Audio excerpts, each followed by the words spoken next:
Today and tomorrow are going to be exceptionally hectic. Today I met with a guy where I'm potentially actually going to buy my first house. He bought it for 1.1 million cash. It's cash flowing him almost $10,000 per month right now. So it's actually over a one RV, which is just rent to value. So that's kind of the rule of thumb that you want to go for. And the reason why he's selling is because he's selling his company right now and he wants to get the hell out of Dodge. And he's a friend of mine. He has 450 employees. So he bought this place because he wanted a place to live because he lives in Washington and it gets so shitty during the wintertime. That's where his business is. So he needs to be close. So he got a place here in Arizona for the weather. I mean, kumbaya. But then he started Airbnb-ing it and it was such a high in demand place that was just making so much money. Anytime that he wanted to come to Arizona, his place was being rented out. So he's like, well, this isn't fun. So he wants to kind of get rid of it, and he's going to move into these apartment complexes actually right near me, or just get a place there. I was talking to him today. We got lunch, just going back and forth, having a great time, having a good conversation. And I might try and just do seller financing. This guy does not need the money. He was telling me openly, hey, dude, I want to help you out. I'd love to mentor you. There's a lot of things that I think we have in secrecy. He's just trying to get out the game. I mean, he's selling his company for a lot of money. He is like, it's not low skilled labor that he has. It's like nurses. I mean, he owns some pretty serious retirement homes, and he owns the buildings on all of those retirement homes. And he said the hardest part is just the staffing. Really great guy. He's just one of the nicest fellows. He came from Kenya when he was 18 years old to come to college here in the US, and he's really just done so much. So was talking about potentially executing on that. I need the depreciation for my income because right now everything's starting to compound quite a bit. There's going to be a lot of income coming in, so it would be a great way to do it. I'm sure he would do seller financing too, which just means he finances the deal. He owns it cash, so it would actually be very easy. I don't think it's a bad strategy at all. I'm going to talk tomorrow because tomorrow is going to be one of the most fun days I've ever had. I'm meeting these guys who I'm great friends with now, who own the largest faith company in the world. I'm meeting them because they're speaking at a Christian university here in Arizona. So I'm going to meet them there for their talk. And then 4 p.m., I'm meeting Ken because there's something that we have to handle. 6 p.m., I'm getting dinner with the guy who started LifeLock, Todd, who I'm thankful enough to call a friend, and Pray.com guys with Ken. And I'm not going to talk about what's going to be discussed. I know what's going to be being talked about because I know the position that everyone's in and why Todd's coming into this. And I'm just super excited to listen in. The thing is, when you get to that size of a really large company, there's just not many people who have been there that can give real advice when you're at crossroads. And those crossroads come.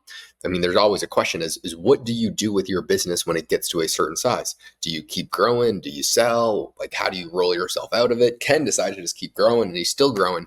But other people make the decision, well, I'm going to sell. And then do you sell at 50 million, 100, 200, 300, 400, a billion? Todd sold for 10 figures after he took the company public. So those are just decisions that really need to be made. Or, like, just very few people actually make those decisions. And they were in a pretty similar situation to where Todd was when he was starting out. So I'm going to get to sit on all of that. And then this is another way how I weaseled myself into this dinner. This is good job, Josh. Because I knew they were coming because I'm good friends with those guys. I'm good friends with Ken. I text them all back and forth. I hang out with Ken all the time. And Ken, if you don't know, he's a guy that I work with. He has 10,000 apartments. I knew that these guys were coming to town. I knew that they were speaking at this college. One of the guys, he actually asked if I wanted to go with him. We could do some cool stuff, which I said, absolutely. Then I talked to Ken's assistant and said, hey, I'm going to be with these guys all day. What time's dinner? And That's all I said to Ken's assistant. So I planted the seed that, hey, I'm definitely going to dinner. I'm going to be with these guys. I'm actually going to be coming to dinner with them. And then when I saw Ken, I said, hey, Ken, I'm excited for dinner, 6 p.m. at X Steakhouse. Then his assistant's obviously not telling me that I'm getting this information. Then I'm talking to Ken and said, dinner's at 6 p.m. at this spot, right? He says, yes. And he said, make sure everything's handled with his assistant. I said, okay, I'll make sure I square it away. I'm going to be coming with the Prey guys. This is how I basically weaseled my way in, just through different avenues. And I'm super excited for it. And some people, this is how much effort I put in to get my foot in the door and to have conversations with these guys and just actually be able to listen. For a bunch of guys who all have the most massive businesses really in the world, to be able to learn from them and listen at dinner, it's going to be the most fun time of my entire life. So I'm pumped. And then Friday, I'm going out with Ken it's Thursday, or maybe it's Friday. No, tomorrow's Wednesday. So yeah, I think Friday. I'm going out and meeting some guy who basically runs Arizona. And when you're trying to get approvals for different projects, it's usually one person that's approving those that is kind of high up in the government.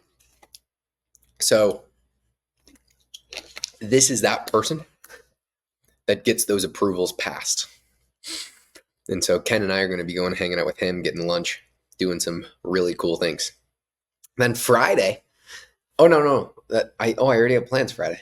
Oh wow. I guess there's a conflict of interest because I'm also supposed to be going to shoot machine guns in the desert on Friday with some really, really high level entrepreneurs. I'm going to have to go with Ken and cancel that other trip.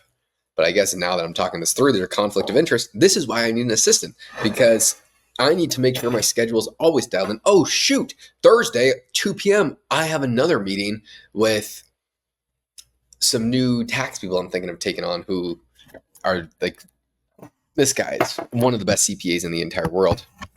He's actually just turned into a pretty good friend, but he's some very, very high level people. So I've got to figure out my schedule. Mom is doing, I was trying to take her on as a quasi assistant, but it's not working. And I know you're going to watch this video. So this is how I'm going to tell you, you're fired. Sorry, Mom. I love you. This is bad though. I can't believe I don't know any of this on my schedule right now. I need a calendar in front of me to where I can just look at it